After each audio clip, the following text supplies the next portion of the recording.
Hello, I'm going to get on here to share this Christmas decoration with you. It is so cute. It's decorations for your car, antlers and a nose.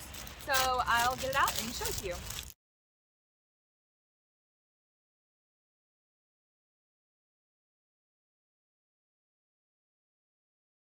Alright, so what we have here are two antlers and Rudolph's nose. So this gets wired to the front of your grill, and then these clip on your window. So let's go ahead and get them on.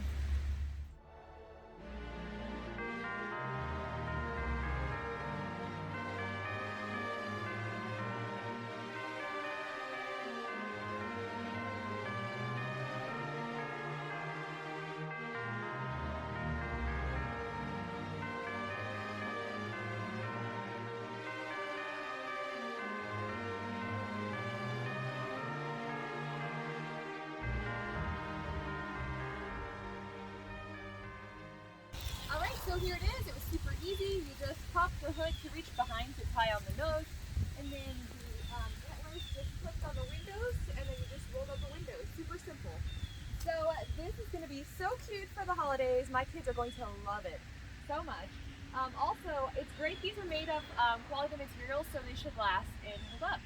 So yeah, I hope this video was helpful to you, and that you can get some of these very cute Christmas decorations for your car, and that you enjoy it. Thank you for watching.